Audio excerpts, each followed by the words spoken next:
to welcome Sierra, Legacy Leadership Fellow for Mobile. Sierra will be speaking about mentorship at all levels and how to grow your career as you grow your skills as a mentor.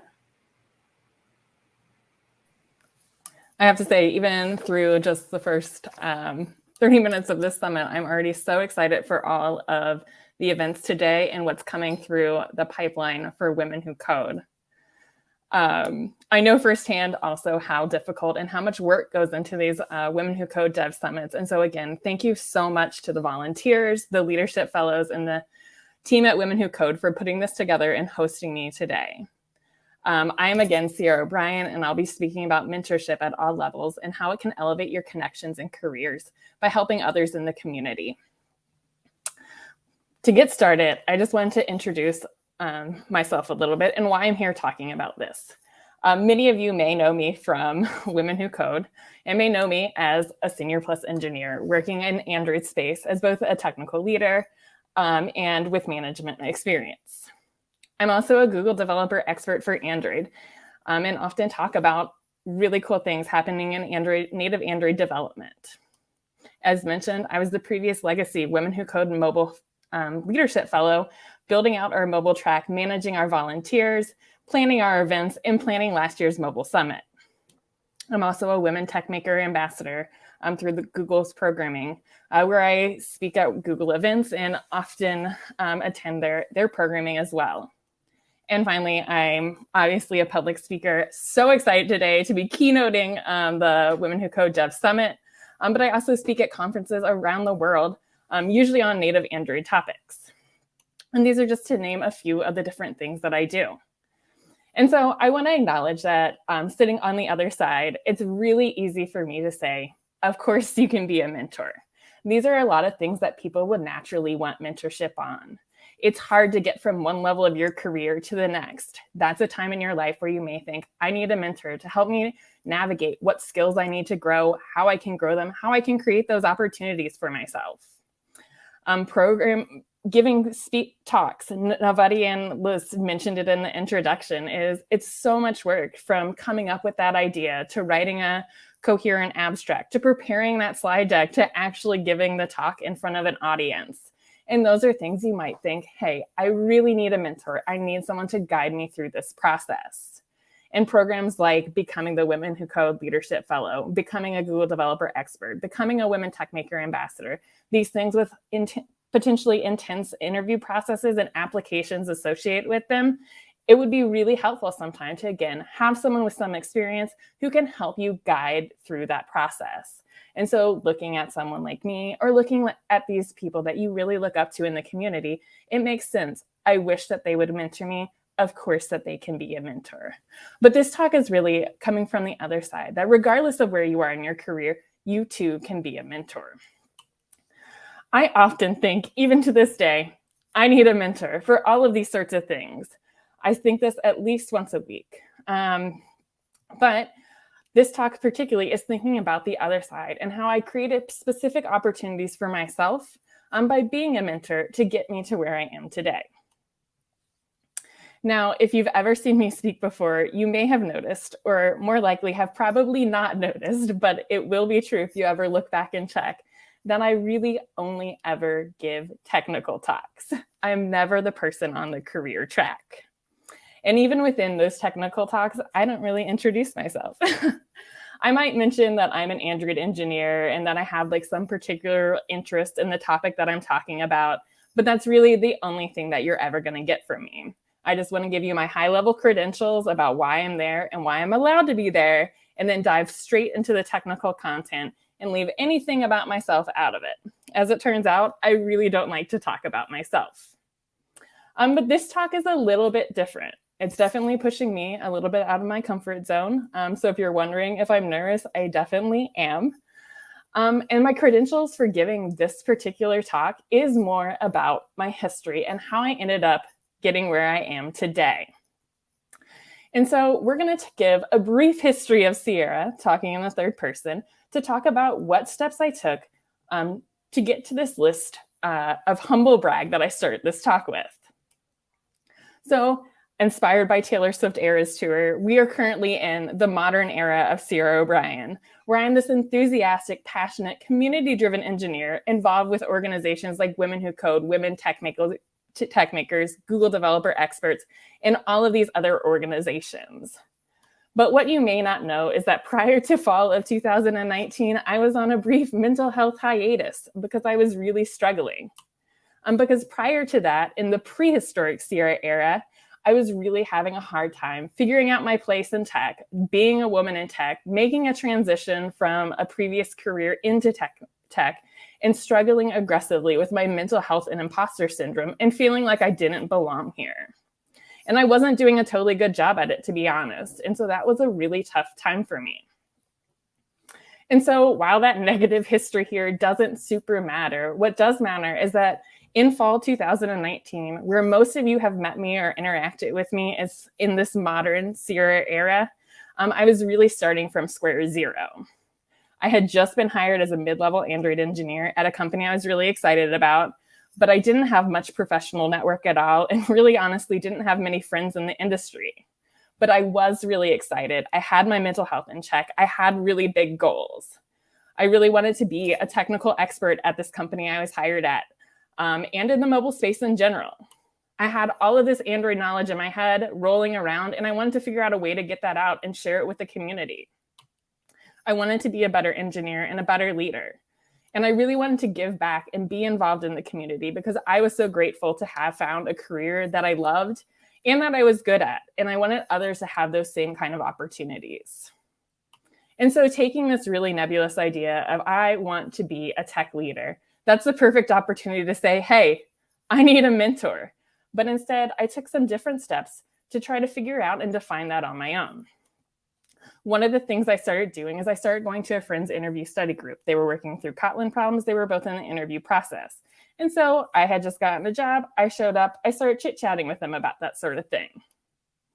I also started to offer to code review people's personal projects who were going through that interview process. So often in the mobile space, we have to write some kind of little toy app.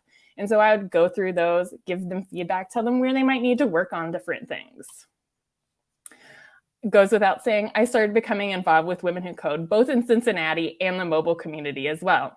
I made a personal effort to answer all of the Android questions on the mobile Slack to make sure that they didn't go unanswered. And again, to share my knowledge, research some of those problems, and make sure people felt included there while also including myself in the conversation.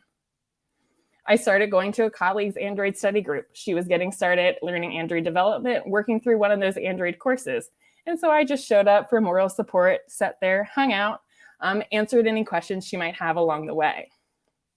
I started hosting Android office hours on Friday because I had begun to start having so many different questions coming at me through these different groups from every different angle that I just decided to put a specific time around it and say on Friday afternoons, I'm going to block some time and we can work through things together. More specifically, we might get a topic ahead of time and I would prepare some kind of little toy project and we'd work through it together and talk about the problem, talk about the solution, and answer any questions along the way.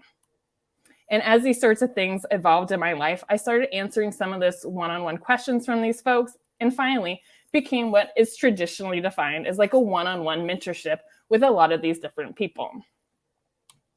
And so when we look at this, we have this interview study group, these personal projects, answering questions on Slack, other study groups, Android office hours, and actual mentorship. We can start to look at how these different individual activities really start to form the skill set that I use to improve my career, elevate my career, and form these connections. It helped me identify areas where I excelled and struggled. If I could answer that question really quickly, I knew that was something I was passionate about and knew a lot about versus answers I needed to go out and find. So it helped me identify pain points in my own career, in my own technical skill set, or personal and soft skill set. It made me more comfortable giving and receiving feedback, as if someone told me, oh, that doesn't make sense to me. I knew that was something I needed to work on so that I could be better at explaining that. It helped me improve my communication skills, both verbally and written, through both Slack and these office hours in answering questions for folks one-on-one. It enhanced my leadership skills as we had these study groups of multiple people as managing that group, helping them all get better together. And finally, it was letting me have what I wanted, that larger impact at both my job and in the community. And so once I had all of these different skill sets and was constantly improving on them, then I could get promoted at work because those efforts were seen. I was becoming a public speaker because I had worked on running these Android office hours or speaking one-on-one to people. Being involved with Women Who Code consistently led me to becoming a leadership fellow at Women Who Code. Being involved in all these women in tech communities helped me become a Women Tech Makers ambassador. And all of these things together, being really involved in the community, led me to becoming a Google developer expert. And so this is my story of how these very small individual things all added up together to help me get to where I am today. And so now I want to quickly go through a couple of actionable items that helped me do those things and find my way as a mentor. First, one thing that I hope that these slides highlight is that there's no one specific way to be a mentor. From my list, you can see I dip my toes in all sorts of ways to have these conversations, from joining study groups, being on Slack, doing things one-on-one in that very traditional way. And all of these, in my mind, are the right way for mentorship. And so there's different ways for you to get started, but you have to find the way that's going to end up working for you. The next one is really owning your expertise. I really want to go back to that example where I just joined this interview study group. I wasn't by any means an expert on interviewing, or really at that moment an expert on Android or Kotlin, but I had some Kotlin experience. I had just gone through the interview process, so I had that immediate experience that they didn't have, and they were getting ready to go through. And so I was able to offer them really valuable insights and guidance on prepping for interviews just by sharing my own experience. I might have only been one step ahead, but that one step made that conversation a better experience for them as well. And so you don't have to be an expert in order to become a mentor. The next one is setting boundaries. I know we often talk about setting boundaries as protecting yourself, but in this case, I really want to talk about how it's important for you to feel comfortable in your mentorship and what that might mean for you for setting boundaries. For me, I actually find that my most successful mentorships usually start by working with someone who's a little bit more junior to mid-level, but focused on Android specifically. This doesn't necessarily, and I also find that it doesn't necessarily mean that I need to define what my mentorship looks like. For you, that might be different. For example, sometimes I have folks that I meet with really consistently, where we have an agenda. We meet every week at Monday at 5 or whatever time it is. And there's others that I only really talk to on Slack unless we've run into a problem where we don't understand and have to jump on Zoom to really figure it out. All of these, again, they work for me. And so you need to think about what kind of boundaries you need to set around your mentorship relationship so that it's successful for you and your mentee. Next, I find that it really helps to set actionable and achievable goals. I find that those vague milestones of I want to do X and that X is really big is going to be really frustrating for both you as a mentor and your mentee, because you don't have those milestones set where you can build trust in your relationship to achieve each of those individual milestones. Get together, think about something small that you can work together to see if the mentorship works out, to see if you guys have the right vibe and can work on that problem together. Once you've achieved that smaller milestone, you can keep building up on that. And that helps you to develop a relationship between the two of you. It's also okay to not know the answer. I'm a big believer in honesty. And again, I think that honesty is going to help you build those trusted mentorship relationships, which is going to be really important. And so if I don't know something, I'm definitely going to tell you. But I'm also going to emphasize that that is a great question and we can figure it out together.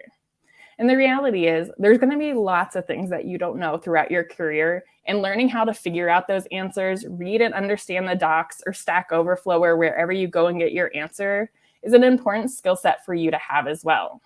Helping someone get unstuck or find the answer is a skill that you can be the mentor for, and it's going to help you grow your own knowledge and, again, elevate your career.